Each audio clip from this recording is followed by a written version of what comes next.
Okay, कल के lecture में हमने स्टडी किया था चार्ज के बारे में और चार्ज को मेजर करने वाले इंस्ट्रूमेंट के बारे में, मीन्स GLE के बारे में। आज हम देखते हैं कि यूनिट्स ऑफ चार्जेस क्या होती हैं और चार्जेस की प्रॉपर्टीज़ क्या होती हैं। अब फर्स्ट टॉपिक है हमारा यूनिट्स ऑफ चार्जेस।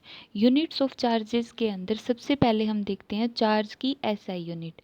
चार्ज की SI यूनिट होती है कूलम्ब और चार्ज की CGS यूनिट होती है इलेक्ट्रोस्टैटिक यूनिट, और इलेक्ट्रोस्टैटिक यूनिट को हम बोलते हैं स्टैट कूलम।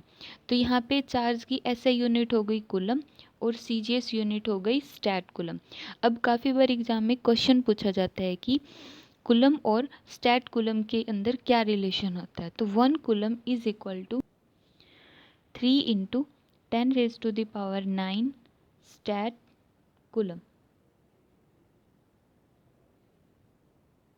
एक कूलम के अंदर 3 इंटू 10⁻⁹ स्टैट कूलम होते हैं। इसकी एक और यूनिट होती है जिसको हम बोलते हैं इलेक्ट्रोमैग्नेटिक यूनिट। अब इलेक्ट्रोमैग्नेटिक यूनिट में और कूलम में और ESU में क्या रिलेशन होता है, हमें ये देखना है। तो 1 electromagnetic unit is equal 10 coulomb. 1 electromagnetic unit is equal to 10 coulomb. अब अगर ये 10 कूलम के इक्वल है तो ये कितने स्टैट कूलम के इक्वल होगा, जब हमें पता है कि 1 कूलम के अंदर होते 3 इंटू 10⁻⁹ स्टैट कूलम। तो 10 के अंदर कितने हो गए, multiply by 10 means 3 into 10⁻10 electrostatic unit. तो हमें यहाँ से पता चलता है कि 1 इलेक्ट्रोमैग्नेटिक यूनिट चार्ज की बिगेस्ट यूनिट है जिसके अंदर 10 कूलम चार्ज प्रेजेंट होता है और 3 into 10⁻10 electrostatic unit charge present होता है। अब इसमें क्वेश्चन ये आता है कि एक इलेक्ट्रॉन के ऊपर कितने कूलम चार्ज प्रेजेंट होता है और वो CGS यूनिट में हम उसको कैसे रिप्रेजेंट करेंगे। Charge on 1 electron is equal to 1.6 into 10⁻⁻19 coulomb. अब हमें पता है 1 कूलम के अंदर होते हैं 3 इंटू 10⁻9 स्टैट कूलम। तो यहाँ पे चार्ज ऑन 1 इलेक्ट्रॉन कितना आ गया, 1.6 इंटू 10⁻⁻19 मल्टीप्लाई बाई, अब यहाँ पे जब एक कूलम में इतना चार्ज होता है तो 1.6 इंटू 10⁻⁻19 में कितना चार्ज होगा, तो यहाँ से हम इसको मल्टीप्लाई कर देंगे स्टैट कूलम। तो यहाँ पे आ गया 4.8 इंटू 10⁻⁻10 स्टैट कूलम। तो यहाँ पे इलेक्ट्रॉन के ऊपर चार्ज ये तो था SI यूनिट्स की फॉर्म में, और 1 इलेक्ट्रॉन पर CGS यूनिट की फॉर्म में चार्ज होता है 4.8 इंटू 10⁻10 स्टैट कूलम। नेक्स्ट है कि चार्ज की प्रॉपर्टीज़ कौन कौन सी होती है। तो चार्ज की सबसे फर्स्ट प्रॉपर्टी है law of conservation of charge. यहाँ पे इसका मीनिंग क्या होता है कि total charge on a body can neither be created nor be destroyed but it can be transfer from one body to another body. Means किसी भी आइसोलेटेड सिस्टम के ऊपर टोटल चार्ज हमेशा ही सेम रहता, कांस्टेंट रहता है। हम चार्ज को एक बॉडी से दूसरी बॉडी तक ट्रांसफ़र कर सकते हैं, बट चार्ज को ना तो क्रिएट कर सकते हैं ना ही चार्ज को डिस्ट्रॉय कर सकते हैं। अब यहाँ पर एक एग्जाम्पल के थ्रू हम इस लॉ ऑफ कंजर्वेशन की डेफिनेशन को स्टडी करते हैं। हमने न्यूक्लियर फिजन रिएक्शन जो होती है, जो हम फर्दर यूनिट्स के अंदर पढ़ेंगे, तो उसका एग्जाम्पल है। यहाँ पे हमने यूरेनियम का एटॉमिक नंबर लिया 92, एक न्यूट्रॉन के द्वारा उसके ऊपर कोलाइड करवाया, तो हमने देखा कि हमें मिलते हैं बेरियम और क्रिप्टॉन। तो यहाँ पे इसके रिएक्टेंट के अंदर टोटल एटॉमिक नंबर बनता है 92 + 0 92। तो यहाँ पे टोटल एटॉमिक नंबर हो गया 92। यहाँ पे बेरियम में 56 और क्रिप्टॉन का एटॉमिक नंबर 36, तो टोटल हो गया 92, और न्यूट्रॉन का कितना एटॉमिक नंबर है 0। तो यहाँ पे हमने देखा कि जो न्यूट्रॉन के अंदर इसका एटॉमिक नंबर बनता है वही इसका प्रोडक्ट्स के अंदर भी 92 एटॉमिक नंबर ही बनता है। तो मीन्स चार्ज है वो दोनों साइड्स कंजर्व रहता है। बट यहाँ पे हमने क्या किया कि एक बॉडी को फ्यूजन करके, एक बॉडी का फ्यूजन करके उसको डिकम्पोज करवा के हमने दो बॉडीज़ के अंदर उसको स्प्लिट कर दिया है, दो बॉडीज़ के अंदर डिवाइड कर दिया। मीन्स चार्ज को हम क्रिएट या डिस्ट्रॉय नहीं कर सकते, बट उसको हम ट्रांसफ़र कर सकते हैं। इसका एक एग्जाम्पल जो ड्यूफे ने स्टडी किया था, उसने लिया था एक ग्लास रोड और एक एबोनाइट रोड। हमने देखा था कि ग्लास रोड पर आता है पॉजिटिव चार्ज और एबोनाइट की रोड पर आता है नेगेटिव चार्ज। तो यहाँ पे ये पॉजिटिव और नेगेटिव चार्ज का मीनिंग क्या होता है कि हम कंसीडर कर लेते कि जो ग्लास रोड होती है वो ग्लास की बनी है। अब ग्लास के अंदर, ग्लास के जो आउटर मोस्ट इलेक्ट्रॉन्स होते हैं वो क्या होते हैं, लूजली बाउंड होते हैं, ऐसा हमने कंसीडर किया है। तो जो आउटर मोस्ट यहाँ पे इलेक्ट्रॉन्स होंगे, जैसे ही हम उसको एबोनाइट की रोड से रब करेंगे तो ये जो इलेक्ट्रॉन हमने माना है कि जो लूजली बाउंड है वो जल्दी से बहुत ईजिली ग्लास की रोड को लीव कर देंगे और कहाँ पर चले जाएंगे, एबोनाइट की रोड पर। और जैसे ही ग्लास की रोड ने इलेक्ट्रॉन का लॉस किया तो ग्लास की रोड पर आ गया पॉजिटिव चार्ज, और एबोनाइट ने इलेक्ट्रॉन को गेन किया तो उस पर आ गया नेगेटिव चार्ज। तो इस तरह से यहाँ पर भी हमने चार्जेस को एक बॉडी से दूसरी बॉडी तक ट्रांसफ़र किया। चार्ज की नेक्स्ट और सबसे इम्पॉर्टेंट प्रॉपर्टी है क्वांटाइजेशन ऑफ चार्ज। तो यहाँ पे जो ये क्वांटाइजेशन वर्ड है इसका मीनिंग होता है कि available in fixed amount. Quantization का मीनिंग क्या है कि अवेलेबल इन फिक्स अमाउंट। जो चीज़ फिक्स अमाउंट के अंदर अवेलेबल होती है उसको हम बोलते हैं कि वो क्वांटाइज्ड है। अब यहाँ पे इसके अकॉर्डिंग हम क्या बोलते हैं कि चार्ज किसी भी बॉडी के ऊपर, charge on any body always exist in integral multiple of fundamental charge. कि किसी भी बॉडी के ऊपर जो चार्ज होता है वो हमेशा एग्जिस्ट करेगा किसकी फॉर्म में, integral multiple of fundamental charge. मान लेते हैं कि किसी भी बॉडी के ऊपर चार्ज एग्जिस्ट करता है, वो क्यू है, तो वो किसकी फॉर्म होगा, integral multiple means n, multiple means multiply, और फंडामेंटल चार्ज। जो नेचर के अंदर सबसे स्मॉलेस्ट चार्ज है जो इंडिपेंडेंटली एग्जिस्ट करता है वो है चार्ज ऑन इलेक्ट्रॉन। इलेक्ट्रॉन से छोटे चार्जेस भी प्रेजेंट है, जैसे up quarks, down quarks, quarks की फॉर्म में हमने वर्ड यूज़ किया है क्वार्क्स, जो हम +1 क्लास के फर्स्ट यूनिट के फर्स्ट चैप्टर में पढ़ चुके हैं। तो इलेक्ट्रॉन से भी छोटा चार्ज होता है क्वार्क्स के ऊपर, लेकिन ये इंडिपेंडेंटली एग्जिस्ट नहीं कर सकते। जो इंडिपेंडेंटली नेचर के अंदर एग्जिस्ट कर सकता है that is charge on an electron.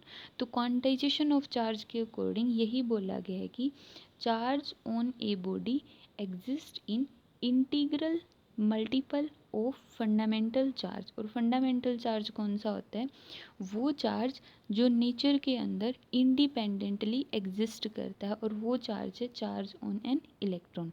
तो क्वांटाइजेशन ऑफ चार्ज हो गया q is equal to n e. यहाँ पे क्यू है किसी भी बॉडी के ऊपर प्रेजेंट टोटल चार्ज। एग्जाम्पल के लिए हम देखते हैं कि किसी भी बॉडी के ऊपर चार्ज एग्जिस्ट कर सकता है 1 electron plus minus 2 electron. Plus का मतलब उसने एक इलेक्ट्रॉन का लॉस कर दिया, और माइनस का मतलब उसने एक इलेक्ट्रॉन को गेन कर लिया।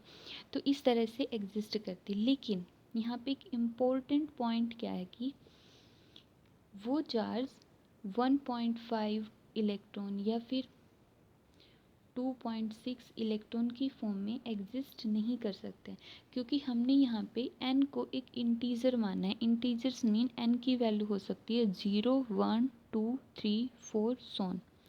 इनके बीच की कोई भी वैल्यू एग्जिस्ट नहीं करेगी। तो यहाँ पे टोटल जो चार्ज होता है वो हमेशा इंटीग्रल फॉर्म में होता है, ना कि पॉइंट्स की फॉर्म में। अब हम इसके ऊपर बेस्ड कुछ न्यूमेरिकल्स देखेंगे। तो ये हमारा फर्स्ट न्यूमेरिकल है जो किसके ऊपर है, क्वांटाइजेशन ऑफ चार्ज के ऊपर। तो इसमें क्या कहा गया है कि can a charge of 48 into 10⁻20 coulomb be given to a body. क्या किसी भी बॉडी के ऊपर इतना चार्ज दिया जा सकता है? हमने अभी पढ़ा था कि किसी भी बॉडी के ऊपर चार्ज जो होता है उसको हम रिप्रेजेंट करते हैं कैपिटल क्यू से। तो कैपिटल क्यू की वैल्यू यहाँ पे कितनी दी है? 48 इंटू 10⁻20 कूलम। तो क्वांटाइजेशन के अकॉर्डिंग फॉर्मूला क्या होता है? Q is equal to n e. हम वैल्यू पुट करेंगे 48 into 10⁻20 n multiply by 1.6 into 10⁻⁻19 coulomb. तो यहाँ पे हमने देखा चार्ज ऑन एन इलेक्ट्रॉन की वैल्यू पुट की, चार्ज ऑन एन बॉडी। तो यहाँ से हम एन की वैल्यू कैलकुलेट करेंगे।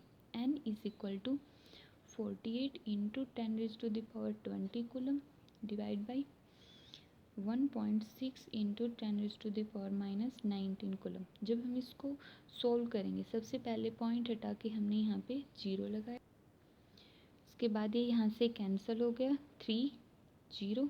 तो यहाँ पे हमें मिलता है 3 इंटू 10⁻40 इलेक्ट्रॉन। कूलम से कूलम कैंसिल। तो यहाँ पे हमें पता चलता है कि किसी भी बॉडी के ऊपर इतना चार्ज, अगर हम चाहते हैं ये चार्ज पॉजिटिव में हो, अगर ये चार्ज पॉजिटिव में दिया हो तो हमें उस बॉडी के अंदर से इतने इलेक्ट्रॉन को रिमूव करना पड़ेगा, तभी उसके ऊपर इतना चार्ज आएगा। और अगर यही चार्ज नेगेटिव में दिया तो इसका मतलब हमें किसी भी बॉडी पर इतने इलेक्ट्रॉन्स को गेन करवाना पड़ेगा, तब उस बॉडी के अंदर इतना चार्ज जाएगा। अब हम इसका सेकेंड न्यूमेरिकल देखते हैं। इसका नेक्स्ट न्यूमेरिकल है can a charge of 33 into 10⁻⁻19 coulomb be given to a body. तो यहाँ पे किसी भी बॉडी के ऊपर जो चार्ज है उसकी वैल्यू कितनी दी है? 33 इंटू 10⁻⁻19 कूलम। तो क्वांटाइजेशन के अकॉर्डिंग फॉर्मूला वही q is equal to n e. तो एन का फॉर्मूला हो गया क्यू डिवाइड बाई ई। तो क्यू की वैल्यू पुट की 33 इंटू 10⁻⁻19 कूलम। ई की वैल्यू पुट की 1.6 इंटू 10⁻⁻19 कूलम। कैंसिल। तो यहाँ से पॉइंट हटाए ऊपर आ गया 0। तो यहाँ से हम देखते हैं कि ये पूरा कैंसिल नहीं होता है। जब हम इसको सोल्व करेंगे तो हमारे पास आंसर आएगा 20.6। अब हमने अभी देखा था कि जो n की वैल्यू है वो इंटीग्रल होती है, इंटीजर की फॉर्म में होती है, मीन्स पॉइंट की फॉर्म में हम इसकी वैल्यू को नहीं ले सकते। तो इस तरह से हम इसका आंसर बोलेंगे कि कैन का आंसर होगा यहाँ पे कि नो, किसी भी बॉडी के ऊपर हम इतना चार्ज नहीं दे सकते। तो इसके न्यूमेरिकल को सोल्व करने का बहुत ही सिंपल सा वे है कि n की वैल्यू निकालनी होती है। तो n की वैल्यू हमेशा 0 1 2 3 4 अप टू सोन इस तरह से आनी चाहिए। अगर वो पॉइंट्स की फॉर्म में आती है तो इसका मतलब हम उस बॉडी के ऊपर उतना चार्ज नहीं दे सकते हैं। सेकेंड टाइप आती है न्यूमेरिकल्स की कि calculate the total number of free electron in copper wire having mass 6.4 ग्राम। कि कोई भी एक वायर दी है जिसका मास कितना है, टोटल मास है उसका 6.4 ग्राम, तो उसके अंदर कितने इलेक्ट्रॉन होंगे। तो इन न्यूमेरिकल्स के अंदर एक पॉइंट इम्पॉर्टेंट ये होता है कि उसके अंदर इसका एटॉमिक वेट बहुत मायने रखता है कि उस जो भी एलिमेंट हमने ली है उसका एटॉमिक वेट कितना है। अब जैसे इस न्यूमेरिकल में इन्होंने एटॉमिक वेट की वैल्यू पहले से ही बता दी है कि atomic weight of copper is 64 ग्राम पर मोल। तो अब हम जो पॉइंट यहाँ पे बता रहे हैं वो बहुत ही इम्पॉर्टेंट पॉइंट है। वो क्या है कि किसी भी एलिमेंट का जो एटॉमिक नंबर होता है उसके अंदर एवोगैड्रो नंबर ऑफ इलेक्ट्रॉन्स होते हैं। एक बार फिर से रिपीट कर रही हूँ कि किसी भी एलिमेंट के एटॉमिक वेट के अंदर Avogadro number of atoms present होंगे। जैसे यहाँ पर हमने लिया है कि कॉपर का वेट कितना है 64 ग्राम। 64 ग्राम ऑफ कॉपर के अंदर कितने कॉपर के एटम होंगे? Avogadro number of copper atom. सब एवोगैड्रो नंबर की वैल्यू कितनी होती है? 6.023 इंटू 10⁻23 एटम्स।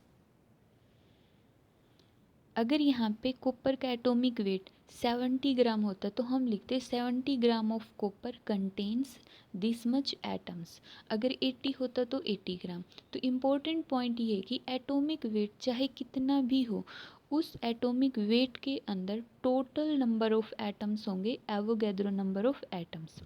अब 64 ग्राम के अंदर इतने एटम्स हैं और हम मान लेते हैं कि एक एटम एक इलेक्ट्रॉन को प्रोवाइड करवाया है। इस स्टेटमेंट के अंदर इन्होंने ये पॉइंट मेंशन किया हुआ है कि कॉपर का एक एटम सिर्फ एक इलेक्ट्रॉन को ही देता है, इससे ज़्यादा इलेक्ट्रॉन को वो बाहर नहीं निकाल लेगा। सिर्फ एक कॉपर एटम एक इलेक्ट्रॉन को ही बाहर निकाल सकते हैं। तो इसका मतलब यहाँ पे टोटल मास कितना दिया, 6.4 ग्राम। अगर 1 ग्राम कॉपर होता तो उसके अंदर टोटल नंबर ऑफ एटम्स कितने होते, 6.023 इंटू 10⁻23 डिवाइड बाई 64 एटम्स। अब कितना निकालना है हमें, 1 ग्राम में नहीं बल्कि 6.4 ग्राम के अंदर निकालना है। तो 6.4 ग्राम के अंदर टोटल नंबर ऑफ एटम्स कितने होंगे, तो यहाँ पे 6.4 से हम मल्टीप्लाई कर देंगे। इसको सोल्व करने के लिए सबसे पहले हमने पॉइंट रिमूव किया, कैंसिल किया 10, यहाँ से ये कैंसिल किया 22। तो आंसर कितना आ गया, 6.023 इंटू 10⁻22 एटम्स। तो सबसे पहले तो हमने ये फाइंड आउट किया है कि कॉपर के अंदर 6.4 ग्राम कॉपर में इतने कॉपर एटम्स प्रेजेंट होते हैं। फिर जैसा कि उन्होंने स्टेटमेंट में बताया कि एक कॉपर एटम सिर्फ एक इलेक्ट्रॉन प्रोवाइड करवाता है, तो इतने एटम्स है तो टोटल इलेक्ट्रॉन्स भी कितने होंगे, 6.023 इंटू 10⁻22 इलेक्ट्रॉन्स। अब एक क्वेश्चन आपके लिए, ये क्वेश्चन आपको सोल्व करना है और इसका आंसर जो होगा वो कमेंट सेक्शन के अंदर कमेंट करना है। और यहाँ पे एक पॉइंट ध्यान से देखना है कि इसमें इन्होंने ये नहीं बोला है कि एक कॉपर एटम सिर्फ एक इलेक्ट्रॉन दे सकता है। यहाँ पे इन्होंने ऐसा कुछ भी मेंशन नहीं किया है। तो इसका मतलब है कि एक कॉपर एटम कितने भी इलेक्ट्रॉन को दे सकते हैं। तो नेक्स्ट टॉपिक हम नेक्स्ट क्लास के अंदर देखेंगे।